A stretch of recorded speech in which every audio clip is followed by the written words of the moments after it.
Hello, hello, hello, Team 24 here, and we are back with some more Marvel Snap content. Now, I've got probably the most fun deck that I've played in a long time to share with y'all today, and if you've watched a couple of my videos, you know how this is gonna go. I'm gonna show you some gameplay. I'm gonna talk about the lines of play. This one, a little bit different. I'm going to talk about how you win and then some potential inclusions if you want to make some changes to this deck. But I promise you, this deck is so much fun. Even when I'm just playing a casual game, right now, this is the deck I'm using. So sit back, enjoy the video, and I'll be back in a moment. Alright, let's hop right into some gameplay. Now, I know the cards are a little bit tough to see on the screen, but I wanted to walk you through the plays anyway. And I promise in the upcoming videos, I'm readjusting the screen so that you can see a bit more of the hand that we've got. Here you can see we're starting off strong. We've got Okoye for 2 buffing the rest of our deck, and we've got great buff pieces in our hand. We've got Nakia, we've got Forge into a Mr. Sinister. We can really go crazy, and we just get a ton of value here with Olympia popping out. I know you guys can't see all the cards, and I apologize for that. I'm working on it. But here we've got a chance to drop Nakia down and buff our whole hand up, and that is going to be absolutely insane. Now, I know this is in Infinite, so a lot of times people are experimenting, but I've been playing this deck in Conquest as well, and it's been getting me wins. So this isn't just a fluke deck that you can mess around with. I think this is a viable competitive option right now. But as you can see here, we've got Wong ready to go on 4, and we're set up really nicely. Now, turn 5 comes around, and we don't hit Sera, but that is not that big of a deal, right? Because we can still go crazy. We've got Forge ready to go, and that's going to hit Brood. And look at this Brood coming down. Now, yes, we got stopped by Cosmo. A little bit sad there, but not the end of the world. Wong can be taken out, and it's not that big of a deal. We have so much power in this deck that it doesn't really matter. As you can see, we've got Gambit at 5, Surfer at 3, and we're ready to just slam those into that middle lane, and it's going to be really tough for our opponent to come back. As you can see, they just went with a simple blue Marvel middle. We get to make use out of Gambit again. We take something out of the Eternity range. Surfer comes through, and we're buffing Nakia. We're buffing Gambit, and we're getting that win. And as you can see, we're frustrating our opponent a little bit with this unique hand buff deck. Central Park comes out. Now, Central Park and locations that kind of stuff the board are hard to reach. That's a problem with this deck, right? We don't have a ton of ways to reach those other locations. If it's something like Death's Domain, that's fine because we can reach it with Brood. But if we don't, then we've got to figure something else out, right? So in this instance, Central Park coming out, not a big deal. We have Killmonger, we can free up a little bit of our space, and we've got Wong ready to go on 4. So we're ready here, and we are just going to take out those squirrels and start planning for turns 4, 5, and 6. Now, we don't have a ton of early game plays that we like to make in this deck. Obviously, the ideal play is Okoye on 2. We don't really want to play Mr. Sinister unless we can buff him. Playing Forge is okay if you're going to go into Brood, but a lot of times you want to combo, Forge, Surfer, Nakia, things like that with Wong. Now, Nakia, she's a great turn 3 option, as is Storm. Those are probably my top 2 turn 3 plays that I look to make. If I can get Nakia down, great. If I can storm a lane and then follow that up with Brood, even better. Now, here's turn 5, and we pick up Sera, but we're going to go something different. We've got Nakia ready. We've got Forge ready. We're going to toss them both onto the Wong lane, and we're about to go off here. Well, at least that's what we're planning. We're still thinking about it. That still seems like the best option to us. So even though we hesitated for a second, we're making that play. And look what it does, right?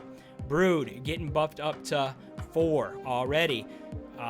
Shadow King up at 5. Storm at 4. Even Sera is now a 5/6. And that is just super strong already.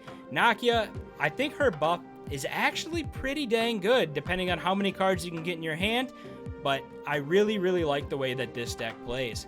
So turn 6 comes along, and what do we hit? We hit Surfer. Surfer is like pretty much the perfect card because we've got all these 3-drops. If we play Brood, we are winning that lane. So what are we going to do? We're going to get Brood down, but now it's just figuring out where we're going to go with it. We're going to toss it into Asgard. If we can take that lane away from them, they have to win both Xandar and Central Park to beat us. I don't think they're going to go for Xandar because we're so far ahead, and I don't think they believe we can beat them in Asgard. Joke's on them, though, because all of a sudden, Brood is going to be absolutely nasty here. And look at this. They even had a really nice play, buffing up their Venom, but our Brood coming through. 3 8-power Broods, and then we back it all up with a double Surfer. Just nuts. Look at how much power we've got in Asgard. 43 power, and we just absolutely crushed them there. This is our third and final game. I think you guys kind of get the picture here. We're trying to buff Mr. Sinister. We're trying to buff Brood. We've got the tools to do it. We've got Nakia, Forge, Surfer, Okoye. We've got all these great cards, and cards that typically don't see a whole lot of play, kind of on their own. I think this deck can really make them shine, though. So, turn 2, we get lucky. We hit Okoye. Might as well toss Okoye into the Quantum Realm. Sets it at 2 power. That's what Okoye is anyway. So overall, that seems like a pretty good play. We've got Brood ready to back up, but we hit Storm here. And Storm is a really, really nice pickup because we love going Storm on 3 right into Brood on 4. A lot of the times we win that location, but we also have Nakia where we could buff our whole hand again. It's going to hit Mr. Sinister. It's going to hit Brood. It's hitting everything. Everything's that we're drawing has already been buffed by Okoye. So Storm is now 4 power. Forge is now 3 power. And we've got a pretty nice setup here. So turn 4. We'd love to get Wong down, but we don't want to give up that flooding location for sure. You can see I'm pointing there. We need to do something about that location if we want to win this game.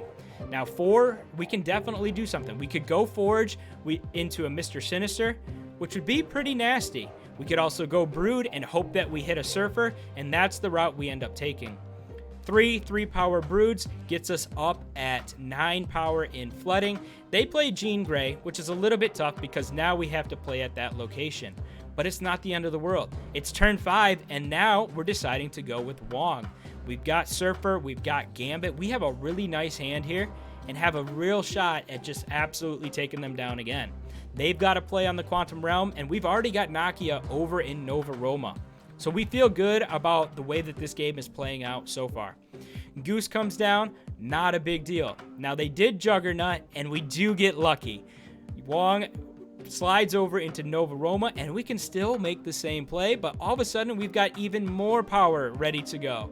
We decide to split up, though. We want Gambit over in that lane, and then we want to get Surfer down. Now, the reason we're splitting this up is because we know we get 6 power onto Gambit. If he takes something out in the Quantum Realm, then we're in pretty good shape.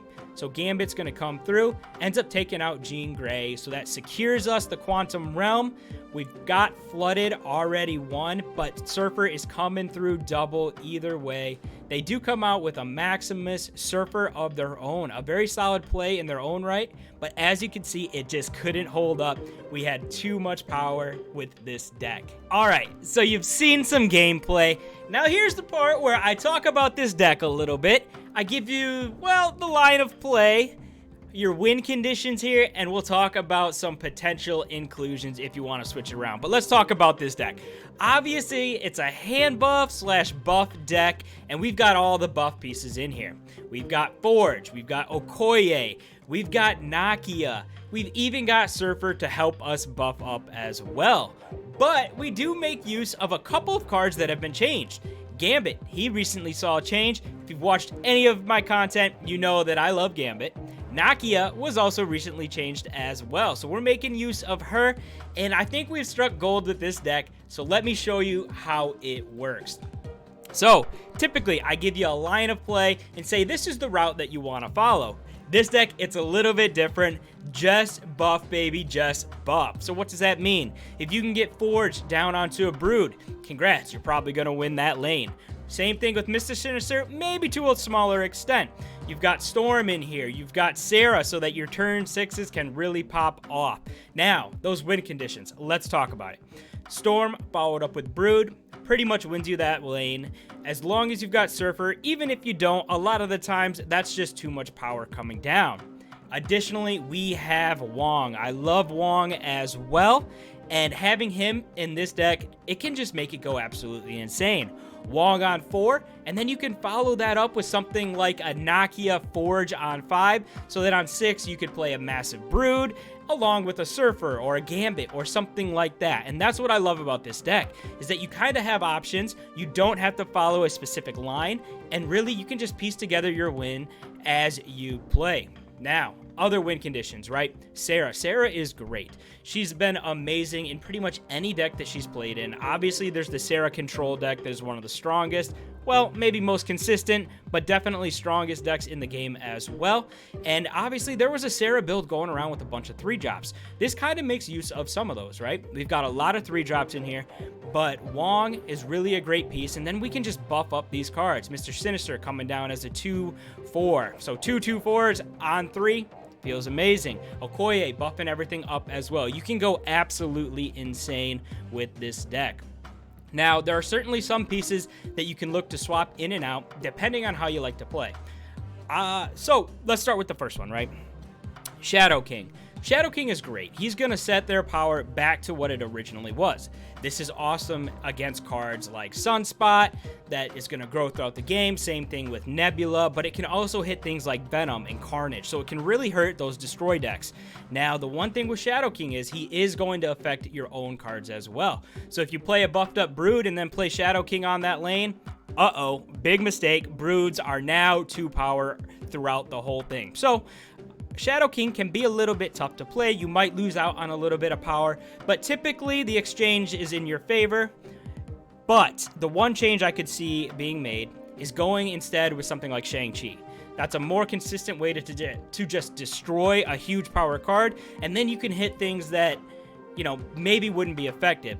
Monsters that come out at 9 power, all of a sudden, Shang-Chi is just taking them out, and whereas Shadow King wouldn't have done anything. We went with Shadow King because this deck has a bunch of 3-drops to make use of Silver Surfer. Speaking of 3-drops, you can kind of go with any good 3-drop that you want. Obviously, Maximus is a great option at 7 power, but a sneaky one is actually going to be Wolfsbane. Now, Wolfsbane on top of Wong, a filled out Wong lane is probably going to win you that lane. A lot of the times when you're playing Wong, chances are you're tossing that lane, you don't plan on winning it. With Wolfsbane, all of a sudden you have a shot at that lane again. Now, Juggernaut, another 3-drop. I love Juggernaut in any Storm deck as well. Storm followed up by Brood, first option. Storm followed up by Juggernaut, not bad at all as well. Typically, you're storming a lane that they've got nothing, so if you just follow up with Juggernaut, you've probably won that lane. So I think Juggernaut is great as well. Ironheart you could toss in there, but being 0 power, I didn't see the point in putting her in this deck. Yes, she would put out 12 power on turn 6, playing her on top of a Wong, but I feel like there are better options. Ironheart you could definitely make a case for. And then finally, we've got Goose. I love Goose. I think Goose would fit in great with this deck, given most of our cards are low cost. In fact, all of them except for Wong and Sera, and even Wong could fit in there if you played Sera on 5 and waited for Wong on 6, but that's not the most optimal play. I don't recommend that, but I do think Goose could carve out a really nice spot in this deck. So like I said, this is a super fun deck. I've been tinkering with it. This is kind of version, I don't know, let's call it 1.2, because I started with something a little bit different, and this is what I settled on, and this is what I've had the most success with. It's winning games in Infinite. It's winning games in Conquest. It's just a fun deck to play. So if you get a little bit tired of the same decks over and over and want something a little bit different, something you got to kind of think and put together your wins throughout the game, this is the deck for you. And if you've hung around till now, I really appreciate you watching the video, and I sincerely hope you give this deck a try because it is so much fun. Additionally, if you haven't subscribed or liked the video, now would be a good time to do so, and be on the lookout for more Marvel Snap content. I'm putting together a huge project. I don't know when I'm going to be able to drop it. I'm aiming for some point next week, but it's going to be a sick video, so be on the lookout for that one. And until then, have some fun.